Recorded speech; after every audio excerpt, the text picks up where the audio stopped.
नमस्कार दोस्तों कल के दिन सिल्वर में एक बहुत ज़्यादा बड़ी गिरावट देखा गया है। जी हाँ दोस्तों, सिल्वर लगभग अपने ऑल टाइम हाई से 15% डाउन है। इतनी ज़्यादा डाउन होने के बाद जेन्युइनली एक जो इन्वेस्टर माइंडसेट होता है उसके दिमाग में सवाल उठता है कि आखिर सिल्वर और जो बाकी कमोडिटी जो करेंसीज हैं उनमें आखिर इतनी ज़्यादा गिरावट क्यों देखी जा रही है। और उनमें भी सबसे ज़्यादा जो सिल्वर अभी तक का ऑल टाइम हाई रिकॉर्ड पर रिकॉर्ड बनाता जा रहा था, आखिर उसमें ऐसा क्या हुआ है जिसके कारण इसमें 1-2% नहीं बल्कि सीधा 10 से 15% की गिरावट को देखा गया है।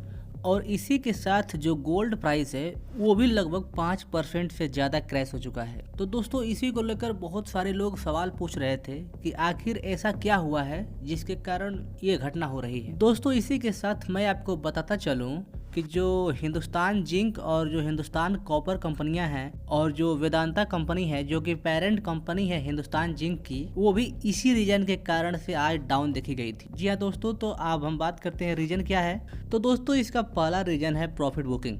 जी हाँ दोस्तों, आपने देखा होगा कि इतने कम समय में इतनी ज़्यादा रैली कर दिया है सिल्वर ने कि अब एक प्रॉफिट बुकिंग आना एक सामान्य बात है, क्योंकि जो इन्वेस्टर इसमें अपना प्रॉफिट को निकाल रहे हैं जिसके कारण जब सिल्वर पर दबाव पड़ रहा है तो यह नीचे की तरफ जा रहा है। ये तो था पहला रीजन। अगर बात करते हैं दूसरे रीजन की, तो दूसरा रीजन है दोस्तों जो यूक्रेन और रशिया के बीच जो युद्ध हो रहा था, कुछ रिपोर्ट ऐसी आई हैं कि इनके बीच जो पीस एग्रीमेंट है वो हो सकता है। इसी को लेकर बताया जा रहा है यूएस और यूक्रेन में जो सिल्वर की डिमांड है वो घट सकती है। आपको पता होगा कि जब मार्केट अनसर्टेनिटी में होता है तो जो कमोडिटी है जैसे कि सिल्वर या गोल्ड हो गया वो बहुत ज़्यादा हाई बनाते हैं, और जैसे जैसे मार्केट स्टेबल होता जाता है वैसे वैसे जो कमोडिटी मार्केट है जैसे गोल्ड और सिल्वर हो गया यह धीरे धीरे घटते जाते हैं। और यही रीज़न है कि आज के दिन जो ये जियोपॉलिटिकल टेंशन था इसके कारण भी सिल्वर नीचे रहा। अगर हम बात करें नेक्स्ट रीजन की, तो दोस्तों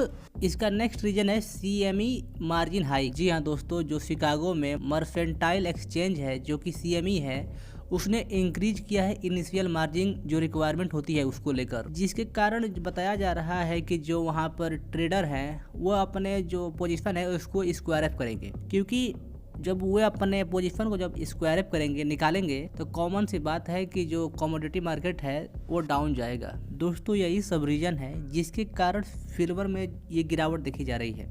लेकिन अगर दोस्तों मोटा मोटी बात किया जाए तो सिल्वर का मेन रीजन प्रॉफिट बुकिंग ही है, क्योंकि सिल्वर अपने ऑल टाइम हाई पर चल रहा था और जो बड़े बड़े इन्वेस्टर हैं उनको इसमें से प्रॉफिट कमाना था, इसीलिए उन्होंने अपनी पोजीशन को स्क्वायर अप किया और ये डाउन देखा गया है। और अगर बात करें कि इंडिया में सबसे ज़्यादा किस कंपनी पर प्रभाव पड़ेगा, तो दोस्तों हमने आपको बताया है जैसे कि जो हिंदुस्तान जिंक है वो इंडिया का लगभग 80% जो सिल्वर मार्केट है उस पर कब्जा किए हुए हैं। और आपकी जानकारी के लिए एक और बात बता दें कि जो हिंदुस्तान की जो पेरेंट कंपनी वेदांता है उस पर भी इसका असर पड़ेगा, क्योंकि वेदांता ने इसके अंदर भी अपना एक बहुत ज़्यादा मात्रा में स्टेक को बनाए हुए हैं। तो कल के दिन देखना ये होगा कि जो ये सिल्वर में डाउन है तो उसका प्रभाव हिंदुस्तान जिंक और वेदांता के ऊपर कैसे पड़ता है। अगर हमने देखा कि कल ये कंपनियां भी डाउन रही और सिल्वर भी डाउन रही, तो हो सकता है कि आने वाले समय में जितने दिन सिल्वर डाउन रहेगा ये दो कंपनियां भी डाउन रहेंगी।